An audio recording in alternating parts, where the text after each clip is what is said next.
አመዛዝኖ ይበጀኛል፣ ይሰራልኛል፣ ያገለግለኛል በፍትሃዊ ያላድሎ ያገለግለኛል የሚለውን በምርጫ ካርድ በሚያወጣበት ጊዜ ማውጣት በሚመረጥበት ጊዜ ደግሞ ይሆነኛል ይበጀኛል የሚለውን የመምረጥ መብቱ የተጠበቀለት ስለሆነ ካርድ በሚያወጣበት ሰዓት ማውጣት በሚመርጥበት ሰዓት ደግሞ መምረጥ ህሊናው የፈቀደለትን ያመነበትን ማለት ነው።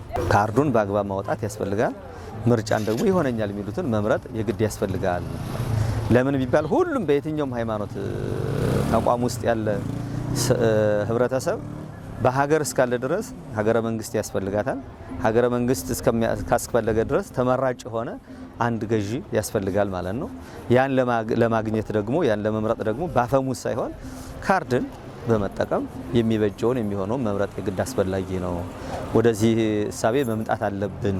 ምርጫ ከህዝብ የሚመነጭ የህዝብ ብቸኛ የስልጣን ባለቤት መሆኑን ማረጋገጫ ነው።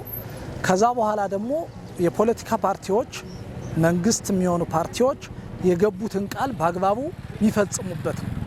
በአግባቡ የሚፈጽሙበት ካልሆነ ህዝቡ መርጬህ ነበረ፣ ይህን እሰራላችኋለሁ ብላችሁኝ ነበረ አልሰራችሁልኝም ብሎ የሚጠይቅበት አንዱ መንገድ ነው። ሶስተኛው ምንድነው? ምርጫ ሰላማዊ የስልጣን ሽግግር የምናደርግበት ብቸኛው መንገድ ነው። ግጭት አይደለም።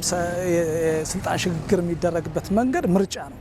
ያ ማለት የሚመጡ ውጤቶችን የሚመረጠው ያውን ያለው ገዢው መንግስትም ይሁን ሌሎች የፖለቲካ ፓርቲዎች የሚመጣውን ከህዝብ የሚመጣውን ትክክለኛ ውጤት የመቀበል ግዴታ አለባቸው። ያን ምርጫ ከሆነ በኋላ በተሸናፊነት ስሜት ላለመቀበል የሚደረግ ጥረት ካለ ህዝቡ ደግሞ በነቃ ተገንዝቦ ያንን ነገር አለመቀበል፣ አለመከተል የሚመጣውን ውጤት በአግባቡ ተቀብሎ ማስኬድ ይፈልጋል ማለት ነው። ሰባተኛውን ሀገራዊ ምርጫ ሰላማዊ፣ ነፃና አካታች እንዲሆን ማህበረሰቡም ይሁን የተቃዋሚ ፓርቲዎችም ይሁን መንግስት የበኩላቸውን አስተዋጽኦ መወጣት አለባቸው ብዬ አስባለሁ።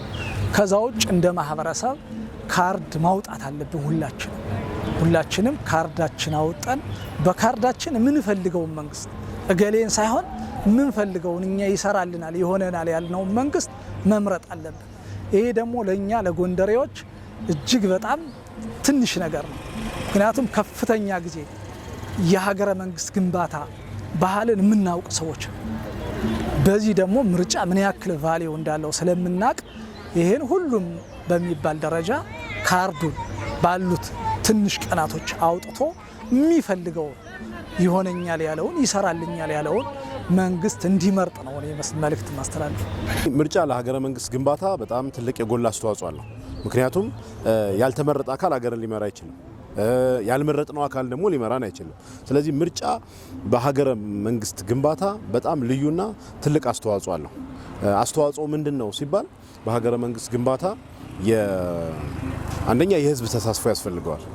ህዝቡ በሀገረ መንግስት ግንባታ እንዲሳተፍ የመንግስትን ጥሪ ተቀብሎ ሁሉም ሰው ምርጫ ካርድ በመውሰድ ምርጫ ካርድ በማውጣት በየቀበሌው በየታች ሁሉ ሄዶ አውጥቶ ምርጫውን መምረጥ አለበት። ማንንም ይምረጥ ማንንም፣ ነገር ግን ምርጫ ካርድ መውሰድ አለበት። በሀገረ መንግስት ግንባታ ትልቅ ፋይዳ ስላለው፣ ምክንያቱም ለአንድ ሀገር ምርጫ ወሳኝ ነው፣ በጣም ወሳኝ ነው። ምክንያቱም ይሄን የሚያስተባብር አካል አለው። ይሄን የሚያስተባብር አካል ደግሞ ምርጫ ካርድ ውሰዱ ብሏል፣ ዘርግቷል እስከ ቀበሌ እስከ ታችኛው ድረስ። ስለዚህ ሄዶ ማህበረሰቡ አውጥቶ እሱ መውሰድ አለበት። ለሀገረ መንግስት ግንባታ ግን አስተዋጽኦ ከፍ ያለ ነው።